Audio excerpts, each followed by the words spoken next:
Mom said. "You're the most useless child we have." Everyone stared. I stood up and said, "Then stop calling me when you need money." Her face fell. Everyone stopped breathing. "My name is Lena and I'm 32 years old. Last Christmas I thought I was finally going to have the perfect family dinner where I could share some amazing news. I just gotten engaged to the love of my life, David, and received a promotion at work that I've been working toward for 3 years. Was so excited to tell my family, thinking maybe this time, just maybe, my mom would finally be proud of me. Instead, what happened that night changed everything between us forever. And honestly, it was probably the best thing that could have happened to me. Before I dive into what went down that Christmas evening, growing up, I was always the middle child in a family where being middle meant being invisible. My older brother, Michael, was the golden boy, the one who could do no wrong in my mother, Patricia's eyes. He's a doctor now and she never lets anyone forget it. My younger sister, Karen, was the baby, the precious little princess who got away with everything and grew up to become a successful lawyer. And then there was me, Lena, stuck right in the middle, desperately trying to figure out how to earn even a fraction of the attention and love they seemed to get so effortlessly. From the time I was old enough to understand family dynamics, I knew I had to work twice as hard for half the recognition. While Michael got praised for bringing home bees, I had to maintain straight just to get a nod of acknowledgement. When Karen threw tantrums and broke things, it was cute, and she was just expressing herself. When I so much as raised my voice, I was being disrespectful and needed attitude adjustment. I remember spending countless hours in high school working part-time jobs at the local grocery store and tutoring younger kids, not because we needed the money but because I thought if I could contribute financially, maybe my parents would see my value. I saved every penny to buy my mom flowers on Mother's Day, jewelry for her birthday, and thoughtful Christmas gifts that I'd spend weeks picking out. Michael and Karen would grab something last minute from the mall, and somehow their gifts were always the ones that got the biggest smiles and the longest hugs. College was supposed to be my fresh start, my chance to prove myself in a field I was passionate about. Chose marketing because I loved the creativity and strategy behind it, the way you could tell a story that would connect with people and move them to action. But when I told my family about my major, my mother's face felt like I just announced I was dropping out entirely. "Marketing," she said, her voice dripping with disappointment. "That's not a real career, Lena. That's just playing with pretty pictures and slogans. Why can't you be more like Michael and choose something that actually helps people? Or like Karen, something that requires real intelligence and makes a difference in the world?" Those words stung more than I let on at the time, but I pushed through, graduated with honors, and landed my first job at a small marketing firm downtown. I worked my way up, slowly taking on extra projects, staying late, coming in early, proving myself over and over again. Every small victory, every client I landed, every campaign that succeeded, I'd call home, excited to share the news. Conversations always ended the same way. "That's nice, dear. Did I tell you? Michael just got published in another medical journal." Or "Karen just won another case. She's really making a name for herself." For years I kept trying. Sent cards for every holiday, called every week, remembered birthdays and anniversaries. I helped my parents move into their new house when I was 26, spending my entire vacation time painting walls and organizing boxes, while my siblings were too busy with their important careers to help. Dog sat their German Shepherd whenever they Went out of town even though I'm allergic and would spend the entire weekend sneezing and taking antihistamines. Last spring when my dad, Robert, had to have emergency gallbladder surgery, I was the one who took time off work to drive him to appointments and sit with my mom in the waiting room for 6 hours. Michael was in surgery himself that day and Karen was in court. Somehow I was the one who got lectured later about how I should have called them both with updates more frequently. The worst part wasn't even the lack of recognition. It was the constant comparison. The way every conversation somehow circled back to how much more successful, more attractive, more accomplished my siblings were. Family dinners became exercises and endurance. Sitting there listening to endless praise for achievements that honestly weren't at any more impressive than my own but were treated like Nobel Prize wins because they came from the golden children. But this past fall things in my life finally started clicking into place. David and I had been dating for 2 years and he proposed during a weekend trip to the mountains in October. The ring was simple but perfect, and more importantly, he saw me in a way my family never had. He celebrated my wins at work, encouraged my creative projects, and never once made me feel like I had to compete for his attention or approval. Around the same time, my company promoted me to senior marketing coordinator, which came with a significant salary increase and the opportunity to lead my own team. It was everything I'd been working toward. For the first time in my adult life, I felt genuinely proud of what I'd accomplished. I couldn't wait to share both pieces of news with my family at Christmas, thinking that maybe this time would be different. Christmas morning started the way it always did at my childhood home on Maple Street. The house was decorated exactly the same way it had been for the past 20 years. Lights on the evergreen tree in the living room, red and gold ornaments that my mother had collected over the decades, and the same angel topper that had been in our family since I was 5. The smell of cinnamon rolls and coffee filled the air, and Christmas music played softly from the old stereo system in the corner. I arrived around 10 o'clock in the morning, my arms full of carefully wrapped presents and my heart full of nervous excitement. David was spending Christmas with his own family in Portland, but we'd planned to celebrate together when he got back. I'd been carrying my engagement ring in my purse for the past 2 months, wanting to announce it in person rather than over the phone. My dad greeted me at the door with one of his warm bear hugs. Robert has always been the more emotionally available parent, the one who remembered to ask about my job and actually listen to the answers. "There's my marketing genius," he said, taking the presents from my arms. "How's the new position treating you?" I lit up. "Actually, Dad, I have some really exciting news to share with everyone." "Oh yeah, can't wait to hear it, sweetheart." My mom appeared in the doorway wearing the red cashmere sweater I'd bought her for her birthday last year. She looked me up and down with that expression I knew so well, the one that somehow managed to find fault before I'd even said hello. "Lena, what on earth are you wearing? That green dress makes you look washed out.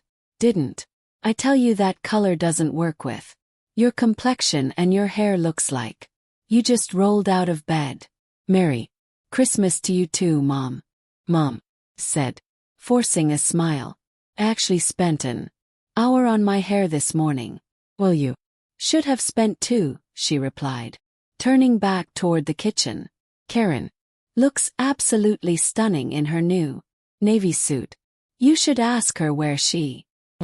My sister Karen was already in the living room, looking indeed gorgeous in a tailored navy outfit that probably Cost more than my monthly rent. Worked for a prestigious law firm. Downtown and had the wardrobe to match. Michael was sitting on the couch in his expensive watch and designer sweater, scrolling through his phone and checking messages from the hospital. Look who finally decided to show up, Karen said, with a smirk. We've been waiting to start presents. I'm literally 5 minutes late because I stopped to get gas, I replied. But nobody seemed to be listening. The gift exchange went exactly as I'd expected.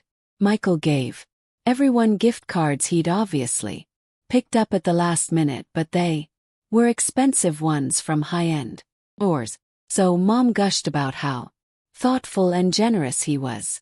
Karen had bought our parents a weekend getaway to some fancy spa resort, which earned her 20 minutes of praise and excited planning conversations. I'd spent weeks picking out personalized gifts for everyone, a vintage medical textbook I'd found for Michael related to his specialty, a beautiful leather briefcase for Karen with her initials engraved, and a custom photo album for my parents, filled with family pictures from the past decade that I digitized and printed myself. Oh, how nice, my mother said, flipping through the photo album quickly. This must have taken you some. I spent about 40 hours on it. I had to scan all the old photos and restore some of the damaged ones, then design the layouts in that suite.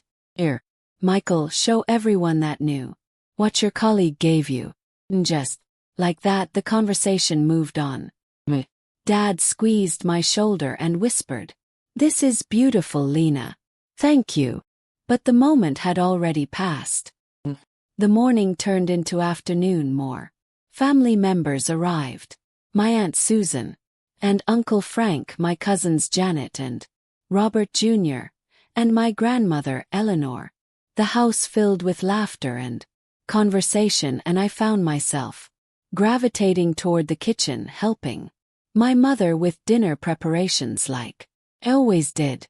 The turkey needs to come out in 20 minutes, she instructed, not looking up from the potatoes she was mashing. And someone needs to set the table. Where's Karen? She's in the living room talking to Grandma Eleanor. Well, she shouldn't have to worry about kitchen work. She worked so hard during the week. I bit my tongue. I worked just as hard during the week, but somehow that never seemed to factor into these calculations. As dinner time approached, I felt my nerves building. I planned to make my announcement during dessert, when everyone would be relaxed and in a good mood. I kept touching the ring box in my purse, reminding myself that this was good news, happy news, the kind of news that should bring families together. But as I watched my mother light up every time Michael mentioned his latest case or Karen talked about her recent court victory, I started to wonder if I was setting myself up for disappointment once again. Dinner was served at 3 o'clock sharp, just like every Christmas for as long as I could remember. The dining room table was set with my mother's finest china, the same pattern she'd been using for special occasions since I was a child. Grandma Eleanor sat at one end, my father at the other, and the rest of us filled in the sides according to an unspoken hierarchy that somehow always put me between my youngest cousin and the empty chair where my grandfather used to sit. The conversation flowed easily around topics I'd heard 100 times before. Michael's new medical practice that was expanding faster than he'd anticipated. Karen's recent promotion to junior partner at her law firm, my cousin Janet's wedding planning for next summer. I participated when spoken to, laughed at my Uncle Frank's bad jokes, and complimented my Aunt Susan's new haircut, all while waiting for the right moment to share my own news. "Oh, Lena," my grandmother said during a lull in conversation, Are you still working at that little advertising company, downtown marketing company? Grandma. And yes, I am. Actually, I have some exciting news about that.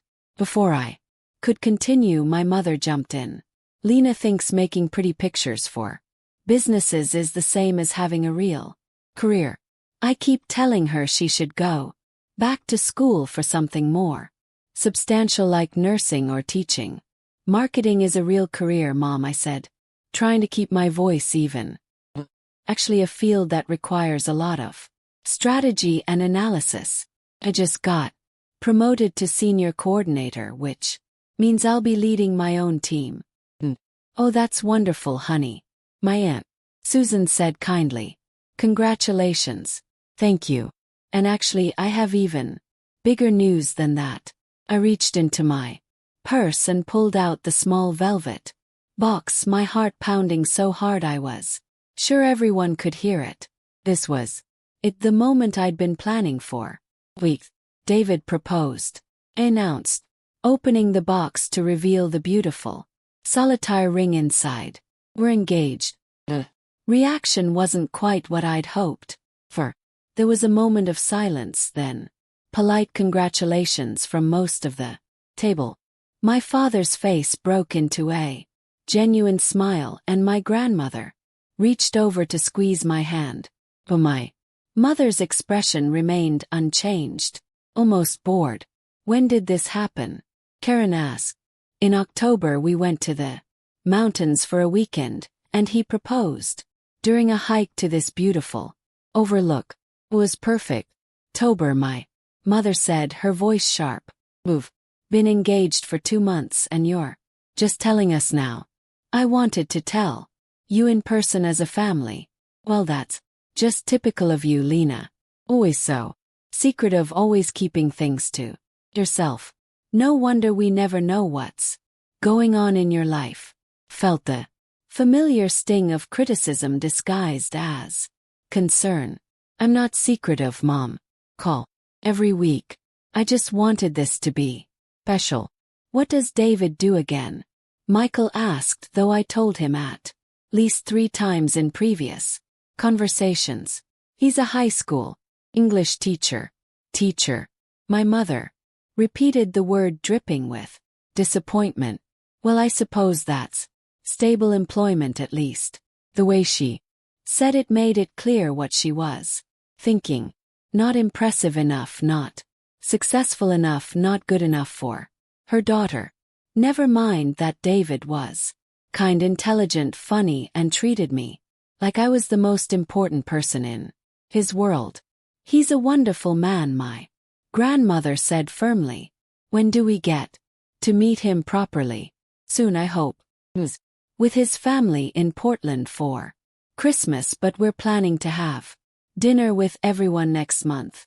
Hope he knows what he's getting into, Karen said with a laugh that didn't quite reach her eyes.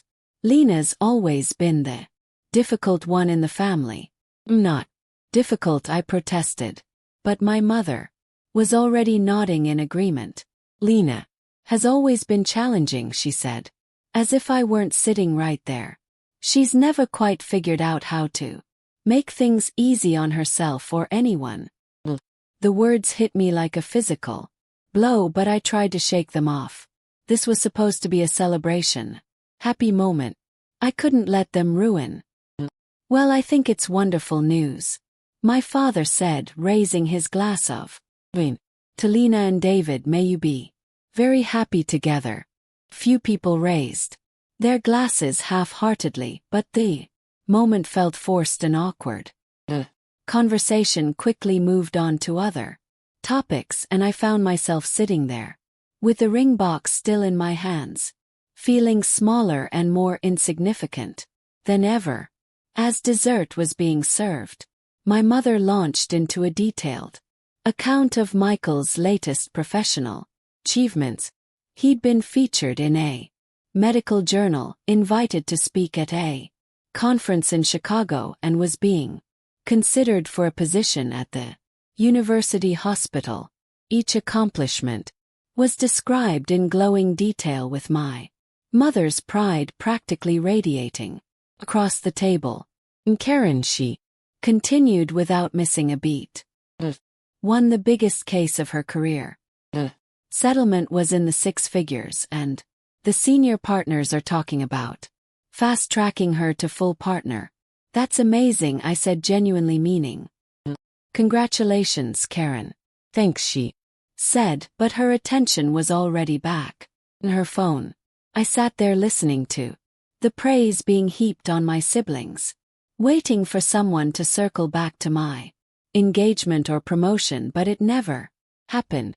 It was as if I'd never spoken, as if my news didn't matter enough to warrant more than a few seconds of tension. That's when my mother looked directly at me and said the words that would change everything between us forever. You know, Lena, I've been thinking about this engagement of yours, and I have to be honest, I'm worried about David. I mean, what kind of man proposes to you? The table went quiet. Even my cousins looked up from their phones. What do you mean? He asked, though I was afraid I already knew. Well, let's be realistic here. We're 32. You work in a job that barely pays the bills. You live in that tiny apartment and you've never really accomplished anything significant. You're the most useless child we have. Just hope David realizes what he's signing up for before it's too late. Silence that followed was deafening. Could feel every pair of eyes at the table staring at me, waiting to see how I would react. My Aunt Susan looked horrified. My father was shaking his head in disbelief. Even Michael and Karen seemed shocked by the cruelty of comment. But for the first time in my life, instead of shrinking back and taking it, instead of making excuses or trying to laugh it off, I felt something different rising up inside me. It was anger, yes, but more than that, it was clarity. It was 32 years of suppressed frustration and hurt finally finding its voice. I stood up slowly, my hands trembling with emotion, and looked my mother directly in the eyes. Then stop calling me when you need money, I said, my voice steady and clear, and her face fell. The silence that followed my words was so complete that I could hear the grandfather clock ticking in the hallway, and the distant sound of Christmas music still playing in the living room. Mother's face went from confident superiority to something I'd never seen before. Genuine shock mixed with what looked like panic. What are you talking about? She asked, but her voice had lost all its earlier authority. Talking about the $1,500 I've been sending you every month for the past 2 years to cover your car payments because Dad's business was struggling. I'm talking about the $3,000 I gave you last spring when he needed surgery and your insurance wouldn't cover all the costs. I'm talking about the $2,000 I sent to help pay for Karen's bar exam fees because she'd already spent her trust fund on that trip to Europe. I reached into my purse and pulled out my phone, opening my banking app with fingers that were surprisingly steady despite the adrenaline coursing through my veins. Want to see the receipts? Continued, holding up the screen, because I have them all right here. Every transfer, every check, every emergency loan that somehow never got paid back. My Aunt Susan was staring at me with her mouth slightly open. My Uncle Frank had put down his fork and was listening intently. My grandmother was nodding slowly, as if pieces of a puzzle were finally clicking into place. Lena, my father started, but I wasn't finished. Remember last Christmas when Michael's student loans went into default because his new practice wasn't bringing in enough money yet? Who do you think paid those off? It wasn't Mom and Dad, because they were still recovering from Dad's medical bills. It was me. $4,000 that I'd been saving for a down payment on a house. Michael's face had gone pale. Lena, I didn't know. Course you didn't know because Mom made me promise not to tell anyone. She said it would embarrass you and that I should just consider it my contribution to the family. My contribution. As if I haven't been contributing my entire adult life, that I turned back to my mother who was opening and closing her mouth like she was trying to find words that wouldn't. You want to know what kind of man proposes to someone like me? The kind who sees that I've been single-handedly keeping this family financially afloat while working my supposedly meaningless job and living in my supposedly pathetic apartment. The kind who recognizes that maybe, just maybe, I've been sacrificing my own financial security and dreams to take care of everyone else. Never asked you to, my mother began weakly. You absolutely did ask. You called me crying about the car payments. You called me panicking about Dad's surgery. You called me begging for help with Karen's fees. And every single time I help, because that's what families do. But apparently that's what the useless child does, while the successful ones get all the credit and none of the responsibility. Karen finally spoke up, her voice small. I didn't know you paid for my bar exam because I wasn't supposed to tell you. Just like I wasn't supposed to tell anyone about the money I've been lending Mom and Dad, or the payment I made on Michael's loans, or the countless other times I've bailed this family out of financial trouble. Opened my banking app and started reading actual numbers and dates. September 15, 2022. $1,500 to Patricia Walsh for car payment. October 3rd. $1,500 to Patricia Walsh for car payment. November 7th. $2,000 to Robert Walsh for medical expenses. December 19th. $1,500 to Patricia Walsh for car payment. Father was staring at my mother with an expression I'd never seen before. Patricia, is this true? It's not what it sounds like, she said quickly. Lena was just helping out temporarily while we got back on our feet. Temporarily, I laughed, but there was no humor in it. It's been 2 years, Mom. 2 years of monthly payments. 2 years of me prioritizing your financial stability over my own. 2 years of me living paycheck to paycheck while you drove around in a car I was paying for, complaining about how unsuccessful your useless daughter is. My grandmother reached across the table and grabbed my hand. Honey, why didn't you tell any of us about this? 'Cause I thought if I could just help enough, if I could just prove my value to this family in some way, maybe I'd finally earn the love and respect that Michael and Karen seemed to get for free. I thought if I could be useful, even if it was just financially, maybe Mom would stop looking at me like I was a disappointment. The tears I'd been holding back for years were finally coming. But they weren't tears of sadness anymore. They were tears of release, of finally speaking a truth I'd been carrying alone for so long. Want to know what David sees in me? Continued my voice, growing stronger. He sees someone who's been working 2 jobs to support her family while they belittle her career. He sees someone who's been giving up her own dreams and financial goals to make sure everyone else in her family is okay. He sees someone who's been the real backbone of this family while being treated like she's worthless. Michael was shaking his head. Lena, I had no idea.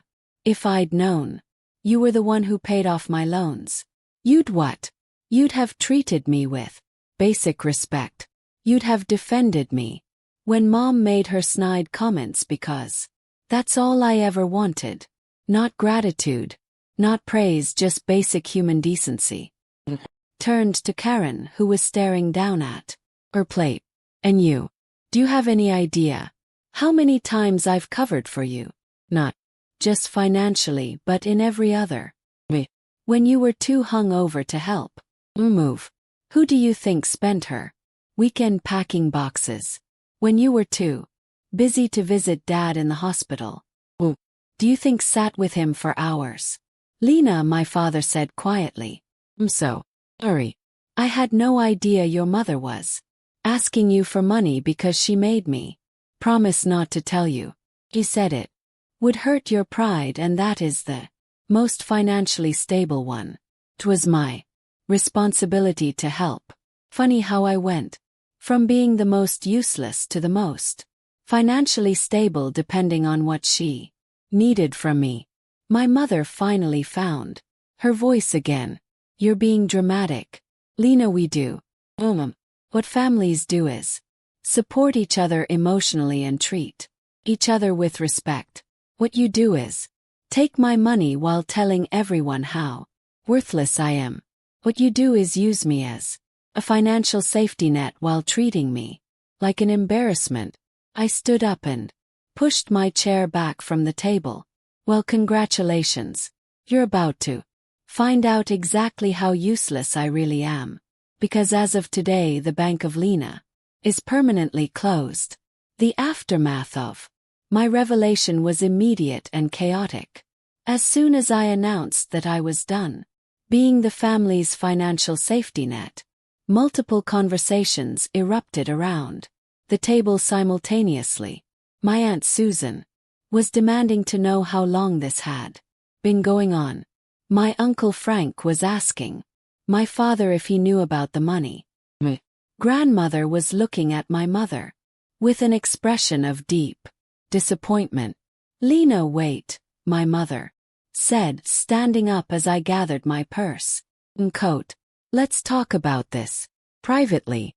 There's no need to air our family business in front of everyone. Our family business. I turned back to face her. You mean the family business where you humiliate me in front of these same people every chance you get? Family business where you announce to everyone that I'm the most useless child you have. I think they're entitled to know the truth about how this family really operates. You're being vindictive, she accused, but her voice was shaking. I'm being honest. For the first time in my adult life, I'm being completely honest about what's been happening in this family. And if that makes you uncomfortable, maybe you should ask yourself why. My cousin Janet spoke up from across the table.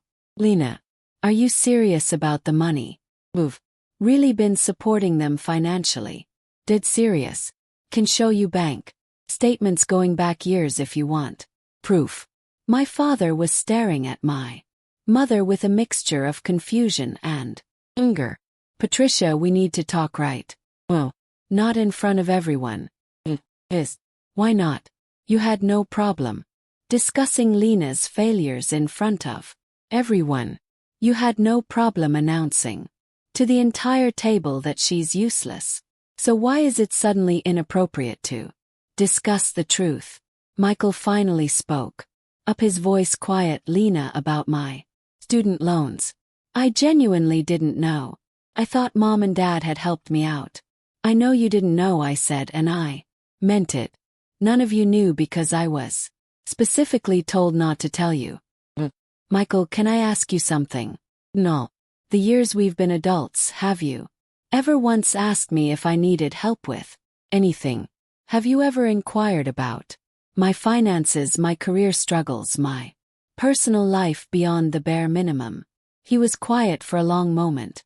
No, he finally admitted. Guess I assumed you were doing fine. You assumed I was doing fine because it was easier than actually paying attention to my life. Just like it was easier for Karen to assume someone else would handle the family emergencies and easier for Mom to assume I'd always be there to bail everyone out while she criticized everything about me. Karen finally looked up from her plate. I don't understand why you didn't just say no if you didn't want to help. Because I did want to help, I exclaimed. I wanted to help because I loved this family despite everything. I wanted to Help because I thought maybe if I proved my value in some tangible way, I'd finally be treated like I mattered. I see now that no amount of financial support was ever going to change how you will see me. My grandmother cleared her throat and the room went quiet. When Eleanor Walsh spoke, people listened. She'd been the matriarch of our family for as long as I could remember, and her opinion carried weight with everyone. Patricia, she said, her voice stern in a way I rarely heard. I am deeply disappointed in you. This young woman has been sacrificing her own financial security to help this family, and you've been treating her like she's worthless. That's not just ungrateful, it's cruel. Mother, you don't understand the whole situation. My mom started. Understand. Enough. I understand that Lena has been working 2 jobs to support herself and apparently half this family, while you've been telling everyone who listened that she's not good enough. I understand that. She just announced her engagement, which should be one of the happiest moments of her life, and instead of celebrating with her, you used it as an opportunity to tear her down. The room was silent, except for the sound of my mother's rapid breathing.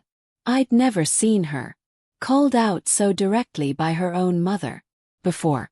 And another thing, my grandmother continued, I've watched this girl grow up, and she's never been anything but kind, generous, and hardworking. If she's the most useless child you have, Patricia, then you have no idea how to measure a person's worth. My Aunt Susan nodded emphatically. Have to agree with Mom. Lena, I had no idea you were dealing with all of this. I always wondered why you seemed so stressed during family gatherings. Wasn't stressed, I said quietly. I was exhausted, emotionally, financially, physically exhausted from trying to be enough for a family that had already decided I never would be. My mother made one last attempt to regain control of the narrative. Lena, you're making this sound much worse than it is. We're family. We help each other. And I never said you were worthless. You said I was the most useless child you have. In front of everyone after I just told you I was engaged. What exactly would you call that? She opened her mouth, but no words came out. You know what, Mom? Doesn't matter anymore. I'm done trying to earn your approval. I'm done sacrificing my own happiness and financial security for people who don't even see me as a real person. I'm done being the family safety net while being treated like the family disappointment. I walked toward the door but turned back. One more time. My wedding is going to be beautiful. David and I are going to build a wonderful life together. And we're going to do it without the constant criticism and emotional manipulation that I've been accepting as normal for the past 32 years. Anyone who wants to be part of that life with respect and kindness is welcome. Anyone who doesn't can keep my phone number for emergencies, but don't expect me to answer. And with that I walked out of my childhood home, leaving behind a table full of shocked faces and a mother who was finally experiencing what it felt like to be the one left speechless. The week following Christmas was unlike anything I'd ever experienced. My phone started ringing before I even made it home that evening, and it didn't stop for days. But for the first time in my adult life, I wasn't answering every call immediately. I wasn't dropping everything to manage other people's emotions or solve their problems. David had flown back from Portland 2 days early when I called him, crying for my car in my parents' driveway. He found me sitting on my couch at 11 o'clock that night, still in my Christmas dress, staring at my phone as it buzzed with incoming calls and text messages. I can't believe I actually did that, I kept saying. Can't believe I finally said all of that loud. Can, he said, pulling me close. I've been waiting for you to stand up to them for 2 years. You just didn't want to push because I knew you had to get there on your own. But what if I was wrong? What if I was too harsh? Lena, he said gently, you've been paying your mother's car payment for 2 years while she told people you were useless. There's no universe in which you were too harsh. The messages started pouring in that night and continued for.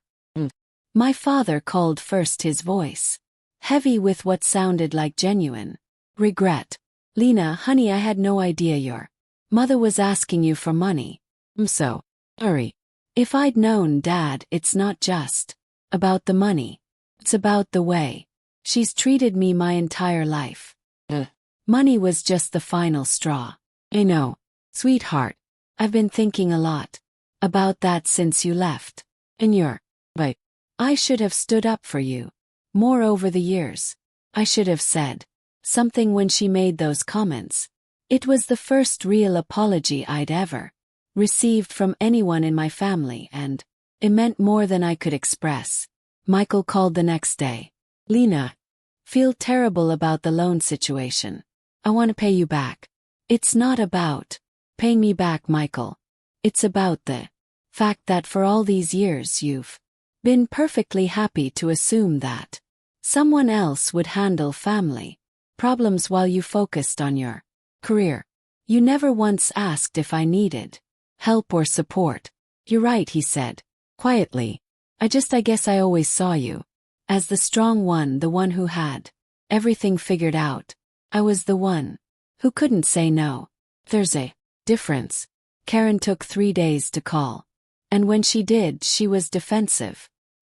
Don't understand why you're being so dramatic about this, Lena. Families help each other out.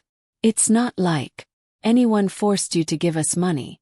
Karen, do you remember what you said to me at dinner? You said I was the difficult one in the family. Do you have any idea how that felt coming right after Mom called me useless? I was just joking around. It wasn't a joke to me. Never is. Do you realize that between you and Michael, I can't remember the last time either of you said something genuinely kind about me? The last time you supported me or celebrated something good happening in my life? She was quiet for a long moment. Guess I never thought about it that way. That's the problem. None of you think about it. Take my support for granted while treating me like I'm the burden. Mother predictably was the most persistent.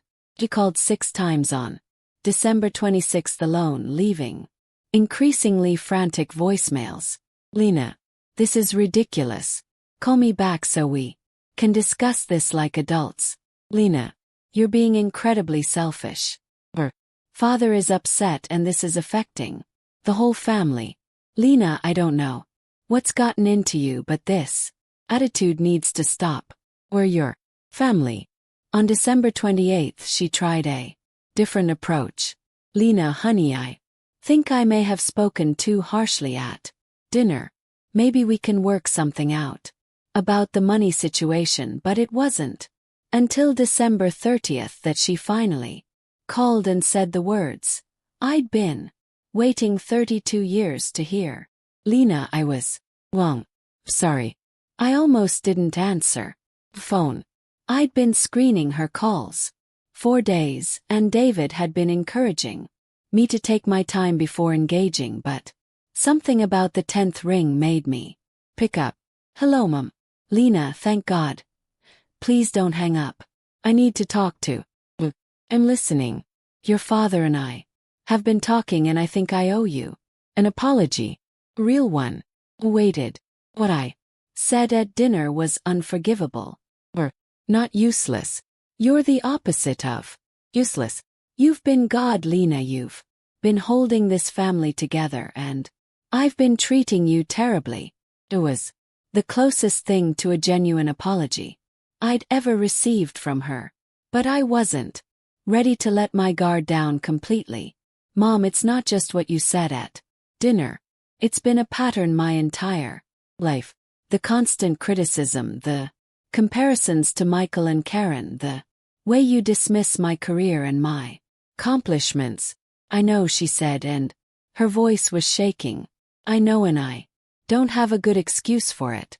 I think maybe I saw myself in you and I was harder on you because of it. What do you mean? I was the middle child too.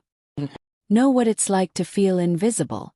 And instead of protecting you from that feeling, I think I made it worse. Think I pushed you harder because I wanted you to be stronger than I was. Wasn't a complete explanation, and it certainly wasn't an excuse, but it was the first time my mother had ever shown me any real vulnerability or self-awareness. The money stops, Mom. All of it. No more car payments, no more emergency loans, no more bailing anyone. I understand you're right to stop. We never should have put that burden on. And the criticism stops too. Not going to tolerate being belittled anymore, especially in front of other people. Okay, I'll try to do better. Don't try, Mom. Do better. 'Cause if you can't, then David and I will build our life without this family's involvement. It was an ultimatum, but it felt necessary. For the first time in my life, I was setting real boundaries with consequences I was prepared to enforce. 3 months later, my life looked completely different. The constant financial stress was gone, replaced by something I'd never experienced before: actual savings. For the first time since college, I had money left over at the end of each month. David and I opened a joint savings account and started planning not just our wedding but our future together. The emotional change was even more dramatic. Without the constant weight of family drama and financial obligations, I felt lighter, more confident, more like myself. Performance at work improved noticeably. Once I wasn't distracted by family emergencies and guilt-inducing phone calls. My boss noticed the change and hinted at additional promotion opportunities coming up. You seemed different lately, she said during my quarterly review. More focused, more assertive in meetings. Whatever you're doing, keep it up. I was doing something I'd never done before, prioritizing my own well-being. The family dynamics shifted dramatically once the financial safety net was removed. My father, it turned out, had been completely unaware of the extent to which my mother had been borrowing money from me. He discovered the full scope of it. He was furious. 2 years, Patricia, you've been taking money from our daughter for 2 years without telling me. They ended up going to financial counseling together. Something that probably should have happened years earlier. My father took a part-time consulting job to supplement their income, and my mother finally admitted they'd been living beyond their means. Michael and Karen, meanwhile, were forced to confront their own assumptions about family support. Michael called me 6 weeks after Christmas with an update that surprised me. I've been thinking a lot about what you said. He told me about how I never asked if you needed help. And but I was so focused on my own problems that I never considered you might have your own. I appreciate you saying that. I want to do better. And I want to start by asking, is there anything you need help with? Anything I can do to support you? It was such a simple question, but it was the first time any of my siblings had ever asked. We ended up having a 2-hour conversation about my career goals, my relationship with David, and my plans for the future. For the first time as our adult lives, Michael seemed genuinely interested in my life as a person rather than just as a family obligation. Karen took longer to come around. She was still defensive about the money situation and seemed to view my boundary setting as a personal attack rather than a necessary change. But even she eventually started to shift her perspective, especially after a conversation with our grandmother. Eleanor had apparently given both of my siblings quite the talking to about their treatment of me over the years. Your sister has been sacrificing for this family while you two were building your careers, she told them. The least you can do is treat her with the respect she deserves. My relationship with my mother remained the most complicated. She was clearly trying to change her behavior, but decades of ingrained patterns don't disappear overnight. She'd catch herself mid-criticism and apologize or make an effort to ask about my work in a way that didn't sound dismissive. Felt forced at first, but gradually it started to feel more genuine. The real test came when David and I started planning our wedding. Been dreading the inevitable commentary and attempts to control the process. To my surprise, my mother mostly kept her opinions to herself. When she did offer suggestions, she prefaced them with things like, just an idea, or only if you think it would work. Like the photographer you chose, she said during one of our planning sessions. Samples you showed me are beautiful. Was such a normal, supportive comment that I almost didn't know how to respond. This was what healthy family interaction was supposed to look like. My father, on the other hand, threw himself into wedding planning with enthusiasm I hadn't expected. He offered to help with costs, insisted on walking me down the aisle, and spent hours researching venues and vendors with me. It was as if he was trying to make up 4 years of standing by while my mother criticized me. I'm so proud of you, he told me one afternoon as we sampled cakes at a bakery downtown. Not just for standing up to your mother and for building such a good life for yourself. David's a lucky man. Coming from my father, those words meant everything. The biggest surprise was how many other family members reached out to support me once they learned the full story. Aunt Susan started calling regularly just to check in. My cousin Janet asked if she could help with wedding planning. Even some of my more distant relatives made efforts to connect with me in ways they never had before.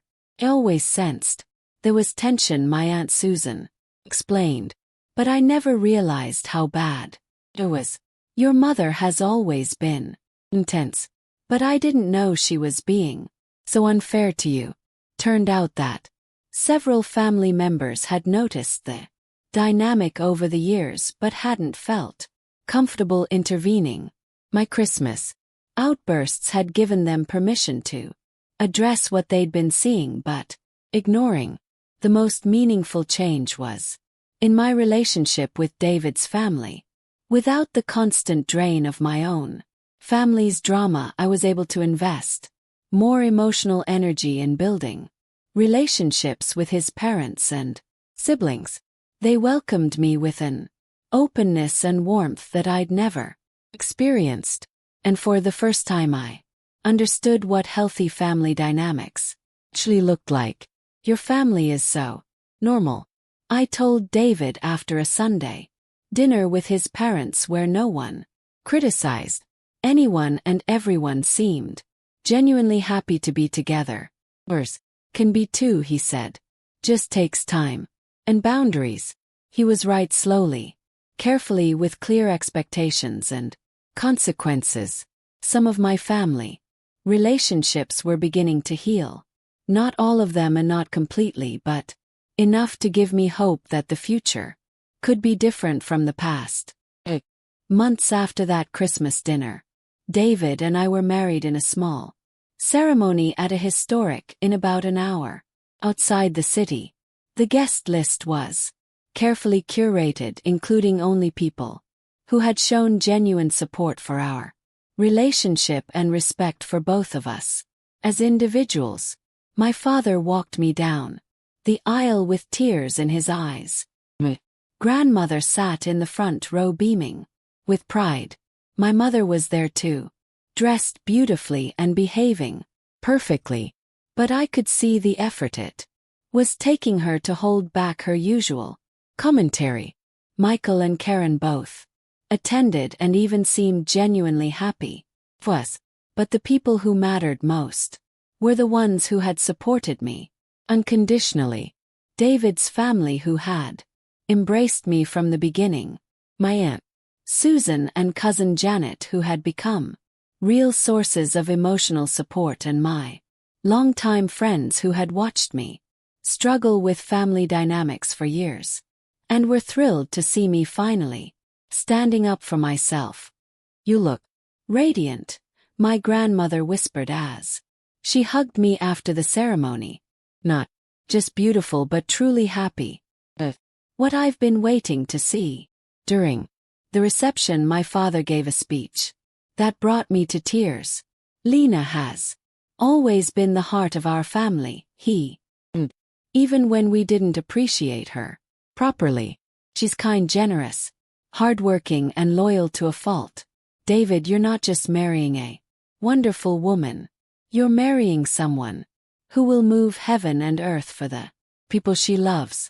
I just hope you never take that for granted the way some of us have." It was his public acknowledgement of the years of imbalance, and it meant everything to me. Even my mother managed to say something appropriate during her brief remarks. "Lena, I'm sorry it took me so long to see what an amazing daughter I have. I hope you and David build a beautiful life together." Wasn't a complete repair of our relationship, but it was progress. The most important moment of the day, though, came during our first dance. David and I swayed to music in front of all the people who truly cared about us. I realized that I felt something I'd never felt before at a family gathering. Completely, genuinely happy. "No regrets," David whispered in my ear. "None," I said, and I meant it completely. The months that followed were a revelation. Marriage to David was everything I'd hoped it would be and more. We bought a house together using the money I'd been able to save once I stopped subsidizing my family's lifestyle. We traveled. We entertained friends. We built traditions that were ours alone. My career flourished in ways I'd never imagined possible. Without the constant emotional drain of family drama, I had energy to invest in my work that I'd never had before. I led successful campaigns, built strong relationships with clients, and earned the promotion my boss had hinted at. The girl who had been called useless was now running her own department. Some family relationships continued to improve gradually. My father and I developed a genuine friendship, talking regularly about everything from work to books to his new hobby of woodworking. Michael made real efforts to be present in my life, calling to check in and even asking for my advice on personal matters. My grandmother became one of my closest confidants, someone I could talk to about anything without fear of judgment. My relationship with my mother remained complicated but functional. She still struggled with her tendency to criticize, but she caught herself more often and made real efforts to be supportive. When I told her I was considering going back to school for an MBA, she surprised me by saying, "That sounds like a wonderful opportunity. You'd be excellent at that." It wasn't the enthusiastic support I might have gotten from Michael or Karen, but it was respectful and encouraging, which was more than I'd ever expected from her. Karen and I found a cordial but distant equilibrium.